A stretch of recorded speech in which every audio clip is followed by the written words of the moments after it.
Con Rafael Ojeda, miembro del Comité de Inversiones de Ursus 3 Capital, la agencia de valores. Rafael, ¿qué tal? ¿Cómo estás?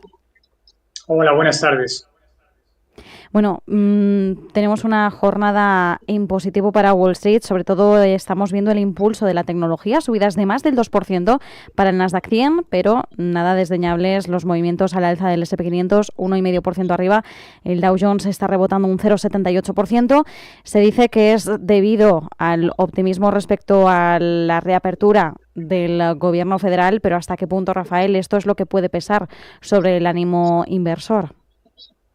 Pues hombre, yo creo que se debe a eso, a que después de unos días de correcciones en los que me imagino que muchísimos inversores han hecho caja, sobre todo con las empresas tecnológicas, pues hombre, la apertura del gobierno norteamericano, bueno, pues implica que, digamos que esta inestabilidad que estaba en el gobierno, el mayor cierre de la historia de Estados Unidos, que ya podía afectar de una manera muy significativa al gobierno norteamericano, habida cuenta que nos encontrábamos con un parón aeroportuario cerca de Acción de Gracias, bueno, pues suponía un problema muy importante también para el PIB norteamericano, que recordemos que suponía como una décima semanal de menos consumo precisamente por este parón. Entonces, yo creo que esta incertidumbre ha dejado de existir en una temporada que ha sido verdaderamente exitosa. Más del 80% de las compañías han batido expectativas y a mi modo de ver, la bolsa empezará a recuperar lo perdido y tendremos un fin de año positivo.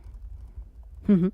Esto es importante porque efectivamente encaramos ahora un último trimestre crucial, último trimestre marcado por la temporada festiva, Acción de Gracias, Navidad, un trimestre que suele ser importante, significativo en ventas de productos, servicios para las compañías, y efectivamente parece que esa situación de fin de año, Acción de Gracias, ha presionado, pues por un lado, por la época de compras, pero también por la época de viajes, de trayectos, porque estábamos viendo ya cómo el cierre estaba afectando sobre todo al transporte aéreo. Y esto es una cuestión que añadía una presión importante. Eliminamos esa incertidumbre. Como bien dices, tenemos una temporada de resultados que está resultando exitosa, con unas expectativas que se sobrepasan en cuanto a beneficios e ingresos. Y mientras tanto, Rafael, ya se empiezan a hacer algunas previsiones, proyecciones, estimaciones de cara a 2026. VS estima que el S&P 500 podría alcanzar los 7.500 puntos. Ahora mismo tenemos al índice en por encima de los 6.800. ¿Ves viable que alcance esos niveles?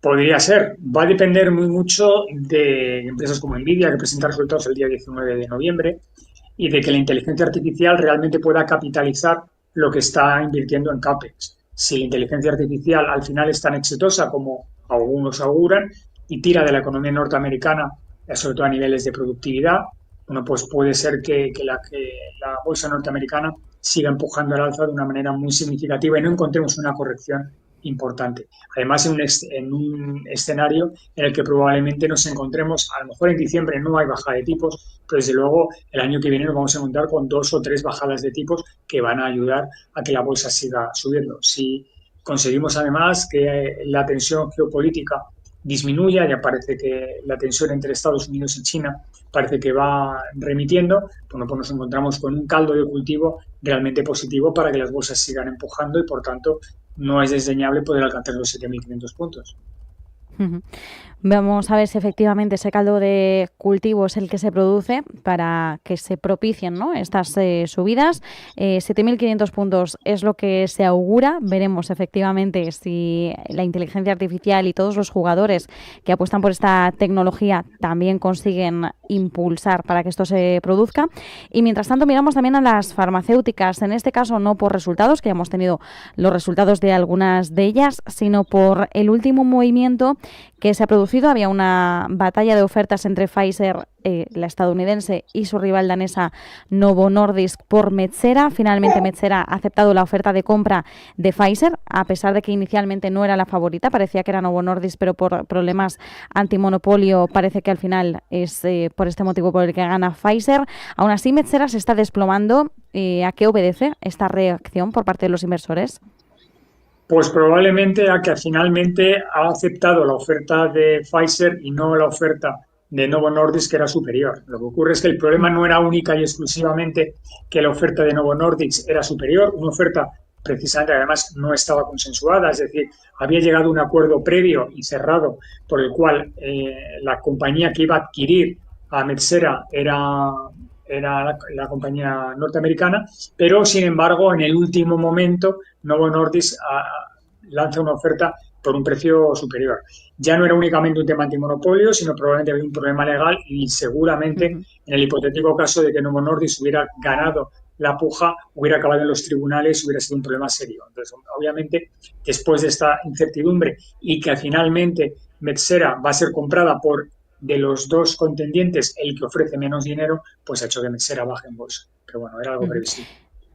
Efectivamente, es importante también este movimiento para entender un poco mejor por dónde se están moviendo y cómo se están posicionando ahora también en las farmacéuticas. En este caso, Metsera está con tratamientos experimentales para la obesidad, aquellos que incluyen esa terapia GLP-1. De hecho, los que hay ahora mismo en prueba son de inyección mensual, en comparación con tratamientos similares que posee Eli Lilly o Novo Nordisk, que requieren inyecciones semanales. Y de hecho, Novo Nordisk quería hacerse con Metsera para competir mejor y recuperar el terreno perdido frente a Eli Lilly, ¿no? Otro competidor crucial. ¿Cómo estás viendo, Rafael, estos posicionamientos, estos movimientos que están haciendo las grandes farmacéuticas que están apostando, igual que estamos viendo que las tecnológicas apuestan de lleno por la inteligencia artificial, estamos viendo claramente también un movimiento similar o podríamos hacer esa comparativa de las farmacéuticas respecto a estos tratamientos GLP-1?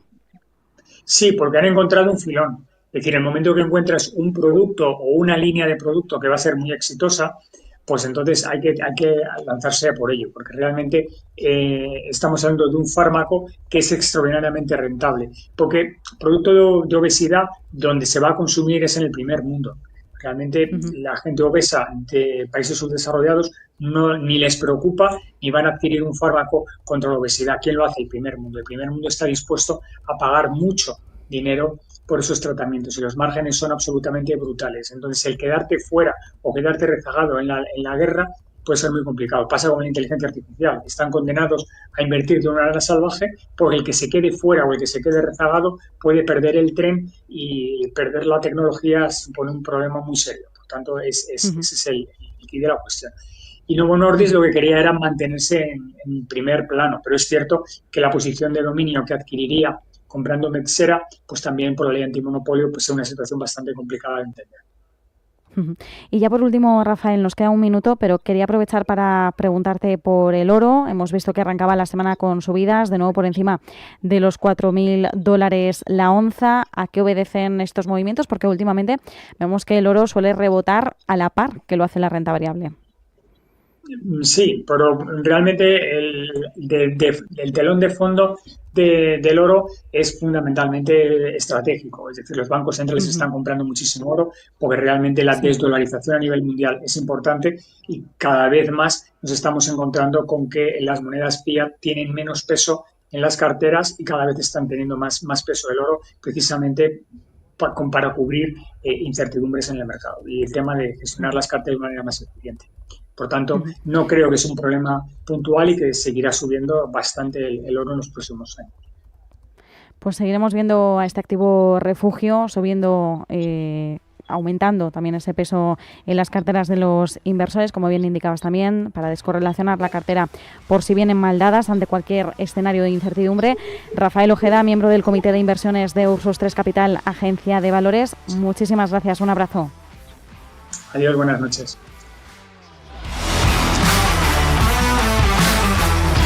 Y nosotros nos despedimos. Hasta aquí Visión Global en Radio Intereconomía. Mañana seguiremos a partir de las 7 de la tarde, hora central europea, con más actualidad en clave geopolítica, más análisis en clave bursátil, en clave macro y también mirando a la realidad, al panorama de la política monetaria. Muchísimas gracias por escucharnos y mañana seguimos aquí.